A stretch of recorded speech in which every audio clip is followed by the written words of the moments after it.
Welcome back to Trending in Education. Brandon Jones, Mike Palmer, and myself, Dan Strafford, along with you on this Tuesday morning. And today we talk about homework and whether or not it is something that should be given to elementary school, middle school, and even high schoolers as they move through their school time. First and foremost, always like to check in. Mike, how you doing this week? I'm doing great. I had a nice week off, little daddy baby fun time. So that was cool. And fortunately, at 3 months, as far as I can tell, there's no requirement to be doing homework just yet. So we were just having unstructured playtime all the time. So that was fun. Brandon, how about yourself? I'm good. I did my homework for this episode, and now I'm feeling like I shouldn't have. I feel like I've been bamboozled, been led astray.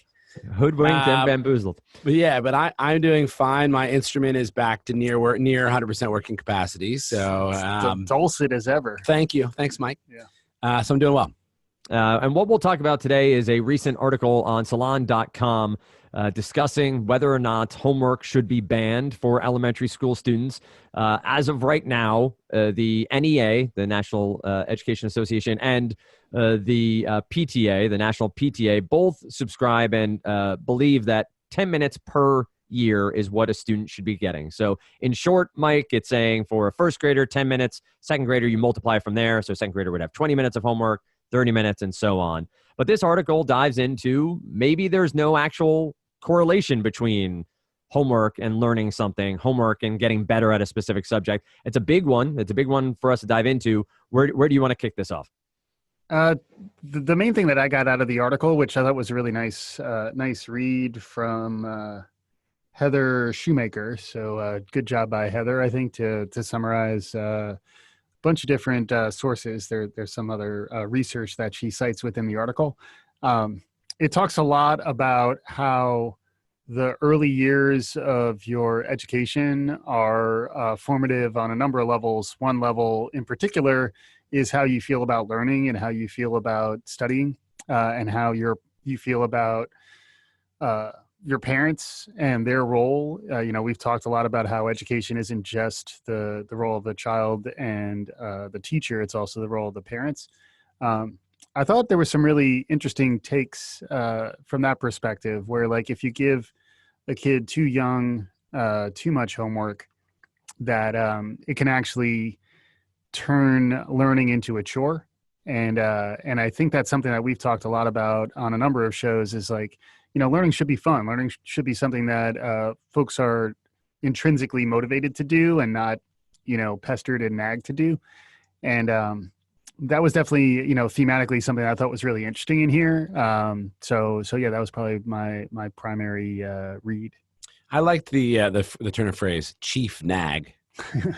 Right. Just to build on what you're saying, like because I took that point from the article too, that the parental-child relationship, like one of the main axes around which it turns is homework. Mm-hmm. Like, are you doing your homework? And the only answer really is no. Right. Right? There aren't people who are working too hard. I'm sure there is a non-zero number, but there aren't that many people working that hard to get their kids to stop doing too much homework. So it's always about, have you done your homework? Right. No. And then you get into your role of chief nag, right, or homework patrol officer, I think is the other thing that people were saying. That is relationship defining. And, the promise of a homework-free or less burdened by homework future would be one where that void gets filled by something that's more constructive. Mm-hmm. I think that is a conceit, though, that I should note. It's possible that if there weren't homework, that void would not be filled by, rainbows and butterflies, but by something else to nag around. Sure. Did you eat your beans? Right. Whatever. Right. Have you washed the dishes yet? Right. Yeah. If with all this time that you're not doing homework, you could be put to work. Have you done that? No. You're home. There's work to be done. That's right. Yeah. So, there's a couple of interesting articles I think for us to talk about here. A point that I'll just throw out there. We can move on from it if we don't want to talk about it now. Is one of the things that strikes me is that like not much works, right? Like homework doesn't work. But like, you know, we're not getting the kind of educational outcomes for our children that we want to stay competitive in the world. Sure. We're not getting the kind of pre-professional outcomes that we want for our children to find success through for many students through college into the workplace. So sure, maybe homework isn't helping, and maybe, you know, by the absence of it helping, that's presence of it should go away. Right. But there's not a lot that does seem to work. It'd be great if there was a proposed different system that would deliver us better outcomes. I don't see that here. So it's more cynical than I am and than I tend to be. But that's one of my sort of takes coming out of it. Yeah, it's interesting because the one thing that I saw getting some positive play in the article, and I'm a believer in this, is the power of unstructured play. Yeah. So the idea is like, you only have so much time available to do anything. And then if a chunk of that time is allocated to something like homework, that's in some ways impinging on the limited amount of time you have to be playing. And then I think the idea that the dynamics of a parent supporting their child's learning is really what I saw as being sort of the thrust of the article. Like, rather than framing that as, you know, the teacher assigns homework and it's your job as a parent to sort of make sure your kid's keeping up. In some ways that leads to helicopter parenting, and that leads to, like, you know, bulldozer or snowplow parenting. By the way, Dan, Oh yeah. Yes. your credit, snowplow was probably cited more so than bulldozer. So good job by you. But I do think it sort of sets the foundation early, where like there's these external expectations that are put on you and your kid. To be a good parent, you have to make sure that your kid's doing these things. And not a lot of attention is paid to, like, continue to read to your kid. And it's better to be reading to your child than to make sure your child's doing the second grade homework that was assigned to her. Or, you know what I mean? Like, right. I hear that. This, again, I'm not as cynical as it's going to sound, but we've got a parenting problem, Right, that I don't think is going to be solved by the removal of homework from the system. So, Sure. you know, the second grade teacher assigning homework to your second grader means that the ostensibly developmentally appropriate work that she should be doing, your child should be doing, someone else is filling that need to give her some work to do. Right. You know, I think schools are not a great, the K-12 school system itself is not a great construct for many children's learning needs. And yet we don't say you shouldn't go to school, because that would put children back in homes. And most parents, I mean, there's a healthy and vibrant homeschooling community, but most parents wouldn't be great teachers for their children. right. And so, you know, if there was and maybe there could be a business around this actually, but if there was a line of, parentally involved but unstructured playtime like activities that could replace that was easy for a parent, was cheap and easy for a parent to sort of plug into her home, I think that would be more interesting, because putting more on our parents, I'm not sure they're up for the challenge either. Right. And then it's a question of whether the homework versus the absence of homework is better. Like, if assuming you replace homework with a more positive engagement with your parent, obviously that's better. But if you remove the homework and the kid's just left unstructured to their own devices, is that... And it's often to their own devices, even for like third or fourth graders. I see what you saw me do there. Sure did. Yeah. Well done. As multiple different things for me, I think it's a struggle to assume everyone's home life would be 100% improved by no homework, right? To your point that what replaces homework would be a giant question mark for single parent homes, for students who are in foster, whatever the other areas are. So this does have somewhat of a positive spin on all of that. And I think that is something to consider, and something to consider that we talk about the whole student, the teachers teaching the whole student. Maybe homework fills a little bit of the gap in some of these places where kids aren't getting this at home, whether they have homework or not. I do find, I have a third grader, I have a kindergartner, and I have a 20-month-old not doing homework quite yet. Kindergartner's getting it sporadically. The third grader gets it every night. So she comes home with homework, and we do have that fight. Did you do your homework? No. Why not? I don't want to do it. Okay, but you have to. And that becomes sort of that constant push and pull. So it is an article that I agree with to a large degree, that I'd like to see less specific work they have to do and more play and more ability to have. And there'd have to be some structure there to just sort of have that open netting of more free time. I think would be even more stressful for me than trying to help her with her homework as it is. I did find it interesting in this article too, that the expert cited, and I shared this with you beforehand, had said in a 2016 Time article that there was a certain amount of homework for second graders or for elementary school kids which was good. And now in this article, he's saying flat out homework should be banned for elementary school students. But it's based off the same research he did from 1987 to 2003. So different conclusions being drawn by this Duke professor who's being cited as the sort of homework guru or homework expert herein. But times have changed, maybe. Society has changed a little bit, and he's changed his tune and said that he no longer believes. Do you think, Brandon, that it's a change of heart, or simply somebody being caught 3 years later having a different viewpoint than they may have had previously? I don't know, but it adds some nice intrigue to this whole conversation. That might be my favorite part of all of this, is that the same dude, same guy, Harris Cooper, mm-hmm. Agent Cooper, is citing the same research, mm-hmm. which in this 2016 Time article, it was citing a weak correlation between homework and performance for young children. Right. Stronger correlation for high school age students. But despite this weaker correlation, well, it's probably a positive correlation. Presumably would have said negative correlation. Yep. He still was at that time recommending no homework. So they shouldn't be doing 2 hours, but they shouldn't be doing none, talking about second graders. Yep. And then he comes out and this citing the same, I guess he wasn't citing the second, the Salon article that we were talking about originally, it was the citation of this 2006 research by Harris Cooper that's advocating for no homework. I guess he is quoted saying we should stop having kids do homework. It's a real nettlesome, like the fact that the same piece of research is being cited on both sides. I guess, you are a product of the specific moment that you're in, and the moment has changed in the past 3 years, I guess. Right. Far be it for me to say that people can't change their opinions or their points of view. Right. But it would make me feel better, like just in my like semi-scientific way of prosecuting my life, that if that were based on some new research. Right. Do you find are you troubled by this the way that I'm troubled by this?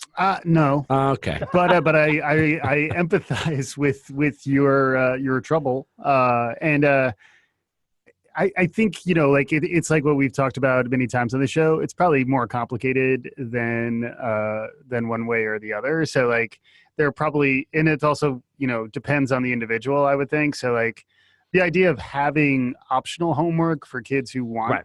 to do stuff, I think makes sense. And the idea of having other activities that are less tied to your lesson plans that are in school that are still conducive to learning.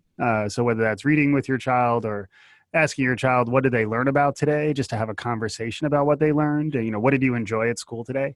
Just so you're almost modeling positive frames around educational and learning experiences.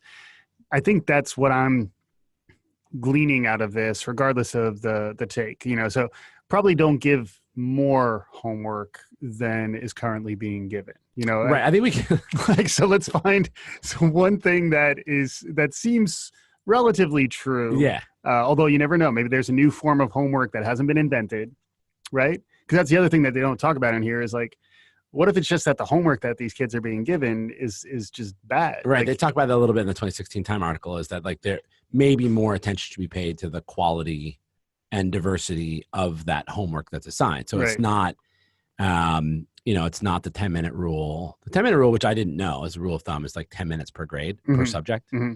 10 minutes per grade? Per grade. Per grade. All in. All in. Yeah. 10 minutes per grade, all in.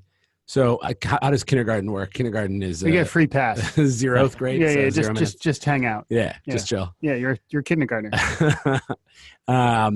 So it's not just that rule that we should be questioning. It's also what fills that space and how quality it is. But I want to press you on Please. this, Mike, can I? You are not. I'm just gonna ask you the same question again. You can so summarily dismiss it, but it's not the fact that we're having this conversation about homework or the fact that homework should be maybe going away that is troubling to me. Yeah. What's troubling to me is the same research is cited for both sides of the argument. Right. That I find that to be troubling. I don't know. I mean, again, like I like to say zeitgeisty. I like to cite Thomas Kuhn and the structure of scientific revolutions. It may just be that there was a paradigm shift. The same evidence it can be interpreted differently depending on your underlying models. So I think you're a Harris Cooper apologist. I think that's well, Harris. Hit us up if you want to engage in this conversation. We'd love to have Harris Cooper on the show because he is getting pickup. I guess it's a hot enough topic that regardless of which side you land on, people will talk about it. Right. That's actually a great play for if you can do one piece of research that then both sides will draw. You counterpoint yourself. You double your audience. Yeah. But I think your point, and I'm just going to try to move off this other thing, but I think your point about how much time should be dedicated in the aggregate to like learning activities outside of class, depending on your age, and then how much of that time should be homework. Right. I think is an interesting question because like, is it, there probably are activities that might be more advantageous than homework that could sort of fulfill that same amount of time. So like if let's say you're in the third grade, you got half an hour worth of homework. That's three times 10. Yeah, I did that on the fly. It's good. Yeah. But then if in that 30 minutes instead, you could do something more, have your parent read something maybe a level or two beyond their grade level, for example, or you figure out whatever their reading level is and you get, scaffold them through something a little higher level, could be more advantageous. And like that's an area of research that I would actually be curious to find is like, are there alternative activities? Granted, it requires a parent to be available and to be able to deliver that intervention. But I think that's something that parents would be hungry for. And even if you can't do it all the time, if there are like replacements to the totally sort of the core curriculum activity, just so that you at least have some creativity and some flexibility, because that's something we keep coming back to is like future work. It's much more about creativity. It's much more about flexibility. And then I think lots of times homework is almost like, drill and practice, drill. Like we didn't have enough time to drill you enough. So drill some more from home. Mm-hmm. I think that sort of pedagogical philosophy is probably approaching its expiry date. I think we're actually starting. That was a fun string of words. I enjoyed that. but yeah, I don't know. Are you still going to press me on this, or no? You want to leave it? Although I mean, I'll take one more different pass. Not at whether or not you're troubled.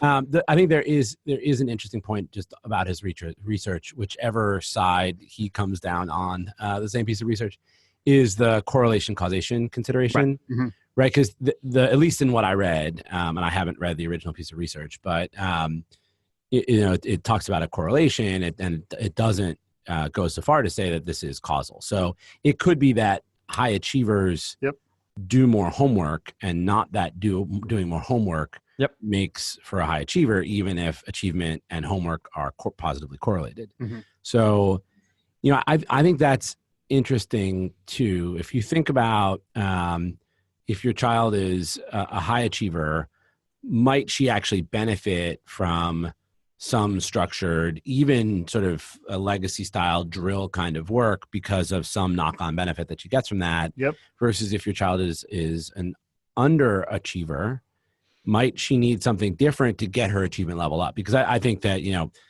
a person's performance, a child's performance on a performance spectrum is not fixed in time. Right. I'm an absolute believer in growth mindset. And so what are the things that you can do for your child depending on her specific needs? Mm-hmm. Or that a school or a learning system could do for a child based on her specific needs. Yeah. I think it's interesting. That is interesting too. Because then, the idea that the high achiever might be good at drilling and practicing, but then the other child might be a high achiever whose ability to achieve isn't really measured based on the type of work that they've been given too. Mm-hmm. So that's where like it does feel like there's a somewhat narrow one-size-fits-all approach Right. to designing the curricula and the homework for the kids that I think helps the kids who succeed in that structure succeed. But I think the idea that excites me is that there are kids who could really thrive and flourish in different ways if they weren't forced to kind of conform to this approach. Plus, I mean, I'm concerned that dogs will have less to eat if homework goes away. So I definitely wanted to, before we wrap the show, I definitely no one has talked about. That's so good. I had to put it out there. No one has talked about the impending nationwide dog famine. Right? Yeah. Right. Someone My goodness. think of the I know, dogs. that's a whole nother show. Yeah. Won't someone think of the dogs? I want to ask one devil's advocate question that we discussed previously, a colleague and myself, around what if students are learning the structure of homework early on in first, second, and third grade, and thus getting the benefit when they're in sixth, seventh, eighth, or even high school to have known how homework works. And thus it's easier for them to continue getting more and more of it as they go on, rather than what some of this research is saying, that it should start in sixth, seventh, eighth grade. Mike, do you feel like there's a problem there, or at least a thought process that needs to be gone through to ensure that the bridge to when the homework matters, quote unquote, they have some understanding of how it works and why they're doing it? I mean, I don't know, but I would say, there's probably, it reminds me of the grit research that, Angela Duckworth has done around, the importance of effort, very similar to the growth mindset idea. So like at an early age, encouraging your kids to really power through things that may not be enjoyable is probably useful. I'm just not sure developmentally whether that actually is in fact the case, with a 6, 7, 8-year-old. Like, I don't know I don't know when you develop those cognitive skills. But I imagine, to Brandon's point, there are some kids who have that level of focus at an early age, and like being able to provide them with enough of an opportunity to kind of like flex those muscles and be challenged early. They're not actually muscles, but work with me. I think that's like I think that's a real thing. So I don't know if I answered your question, but that was my thought. Yeah, I think for me, it depends on when you ask Harris Cooper to answer that question.